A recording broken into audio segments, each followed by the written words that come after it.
شروع اللہ کے نام سے جو رحمان و رحیم ہے۔ ہا میم۔ اس کتاب کا نزول اللہ کی طرف سے ہے جو زبردست اور حکیم ہے۔ حقیقت یہ ہے کہ آسمانوں اور زمین میں بے شمار نشانیاں ہیں ایمان لانے والوں کے لیے، اور تمہاری اپنی پیدائش میں اور ان حیوانات میں جن کو اللہ زمین میں پھیلا رہا ہے بڑی نشانیاں ہیں ان لوگوں کے لیے جو یقین لانے والے ہیں۔ اور شب و روز کے فرق و اختلاف میں اور اس رزق میں جسے اللہ آسمان سے نازل فرماتا ہے، پھر اس کے ذریعے سے مردہ زمین کو جلا اٹھاتا ہے، اور ہواؤں کی گردش میں بہت نشانیاں ہیں ان لوگوں کے لیے جو عقل سے کام لیتے ہیں۔ یہ اللہ کی نشانیاں ہیں جنہیں ہم تمہارے سامنے ٹھیک ٹھیک بیان کر رہے ہیں۔ اب آخر اللہ اور اس کی آیات کے بعد اور کون سی بات ہے جس پر یہ لوگ ایمان لائیں گے؟ تباہی ہے ہر اس جھوٹے بدعمال شخص کے لیے جس کے سامنے اللہ کی آیات پڑھی جاتی ہیں اور وہ ان کو سنتا ہے، پھر پورے استکبار کے ساتھ اپنے کفر پر اس طرح اڑا رہتا ہے گویا اس نے ان کو سنا ہی نہیں۔ ایسے شخص کو دردناک عذاب کا مژدہ سنا دو۔ ہماری آیات میں سے کوئی بات جب اس کے علم میں آتی ہے تو وہ ان کا مذاق بنا لیتا ہے۔ ایسے سب لوگوں کے لیے ذلت کا عذاب ہے، ان کے آگے جہنم ہے۔ جو کچھ بھی انہوں نے دنیا میں کمایا ہے اس میں سے کوئی چیز ان کے کسی کام نہ آئے گی، نہ ان کے وہ سرپرست ہی ان کے لیے کچھ کر سکیں گے جنہیں اللہ کو چھوڑ کر انہوں نے اپنا ولی بنا رکھا ہے۔ ان کے لیے بڑا عذاب ہے۔ یہ قرآن سراسر ہدایت ہے اور ان لوگوں کے لیے بلا کا دردناک عذاب ہے جنہوں نے اپنے رب کی آیات کو ماننے سے انکار کیا۔ وہ اللہ ہی تو ہے جس نے تمہارے لیے سمندر کو مسخر کیا تاکہ اس کے حکم سے کشتیاں اس میں چلیں اور تم اس کا فضل تلاش کرو اور شکر گزار ہو۔ اس نے زمین اور آسمانوں کی ساری ہی چیزوں کو تمہارے لیے مسخر کر دیا، سب کچھ اپنے پاس سے۔ اس میں بڑی نشانیاں ہیں ان لوگوں کے لیے جو غور و فکر کرنے والے ہیں۔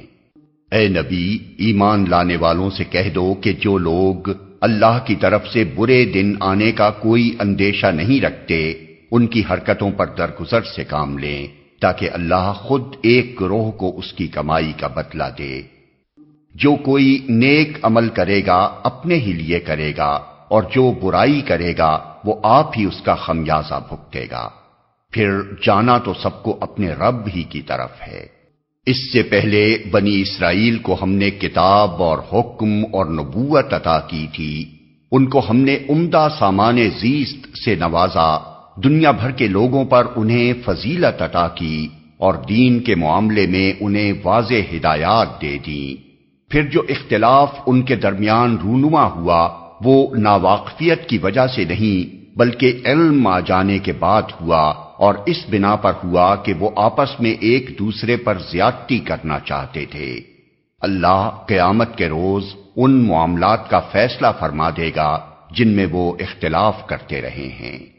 اس کے بعد اب اے نبی، ہم نے تم کو دین کے معاملے میں ایک صاف شاہراہ شریعت پر قائم کیا ہے، لہذا تم اسی پر چلو اور ان لوگوں کی خواہشات کا اتباع نہ کرو جو علم نہیں رکھتے۔ اللہ کے مقابلے میں وہ تمہارے کچھ بھی کام نہیں آ سکتے۔ ظالم لوگ ایک دوسرے کے ساتھی ہیں اور متقیوں کا ساتھی اللہ ہے۔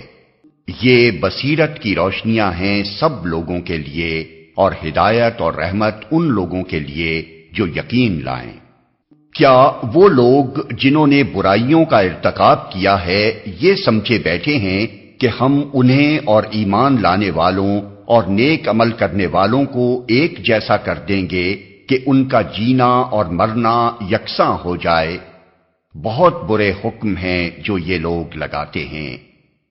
اللہ نے تو آسمانوں اور زمین کو برحق پیدا کیا ہے، اور اس لیے کیا ہے کہ ہر متنفس کو اس کی کمائی کا بدلہ دیا جائے، لوگوں پر ظلم ہرگز نہ کیا جائے گا۔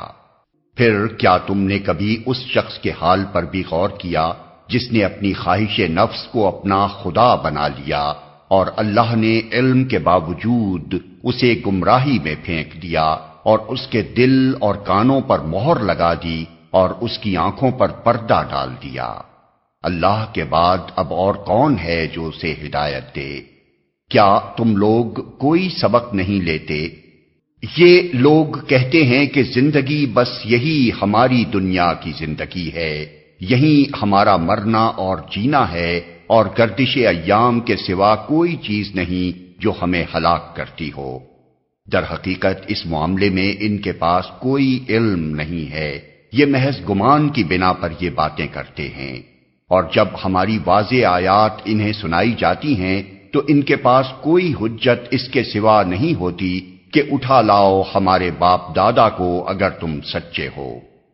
اے نبی ان سے کہو اللہ ہی تمہیں زندگی بخشتا ہے، پھر وہی تمہیں موت دیتا ہے، پھر وہی تم کو اس قیامت کے دن جمع کرے گا جس کے آنے میں کوئی شک نہیں، مگر اکثر لوگ جانتے نہیں ہیں۔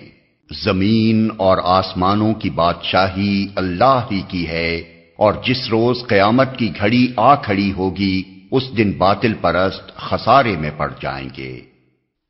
اس وقت تم ہر گروہ کو گھٹنوں کے بل گرا دیکھو گے، ہر گروہ کو پکارا جائے گا کہ آئے اور اپنا نامہ اعمال دیکھے۔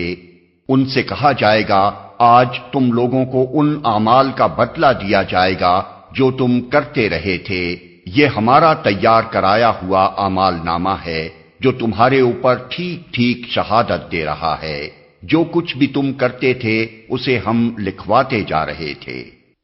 پھر جو لوگ ایمان لائے تھے اور نیک عمل کرتے رہے تھے انہیں ان کا رب اپنی رحمت میں داخل کرے گا، اور یہی صریح کامیابی ہے۔ اور جن لوگوں نے کفر کیا تھا ان سے کہا جائے گا کیا میری آیات تم کو نہیں سنائی جاتی تھیں، مگر تم نے تکبر کیا اور مجرم بن کر رہے۔ اور جب کہا جاتا تھا کہ اللہ کا وعدہ برحق ہے اور قیامت کے آنے میں کوئی شک نہیں، تو تم کہتے تھے کہ ہم نہیں جانتے قیامت کیا ہوتی ہے، ہم تو بس ایک گمان سا رکھتے ہیں، یقین ہم کو نہیں ہے۔ اس وقت ان پر ان کے اعمال کی برائیاں کھل جائیں گی اور وہ اسی چیز کے پھیر میں آ جائیں گے جس کا وہ مذاق اڑایا کرتے تھے، اور ان سے کہہ دیا جائے گا کہ آج ہم بھی اسی طرح تمہیں بھلائے دیتے ہیں جس طرح تم اس دن کی ملاقات کو بھول گئے تھے۔ تمہارا ٹھکانہ اب دوزخ ہے اور کوئی تمہاری مدد کرنے والا نہیں ہے۔ یہ تمہارا انجام اس لیے ہوا ہے کہ تم نے اللہ کی آیات کا مذاق بنا لیا تھا اور تمہیں دنیا کی زندگی نے دھوکے میں ڈال دیا تھا، لہذا آج نہ یہ لوگ دوزخ سے نکالے جائیں گے اور نہ ان سے کہا جائے گا کہ معافی مانگ کر اپنے رب کو راضی کرو۔ بس تعریف اللہ ہی کے لیے ہے جو زمین اور آسمانوں کا مالک اور سارے جہان والوں کا پروردگار ہے۔ زمین اور آسمانوں میں بڑائی اسی کے لیے ہے اور وہی زبردست اور دانا ہے۔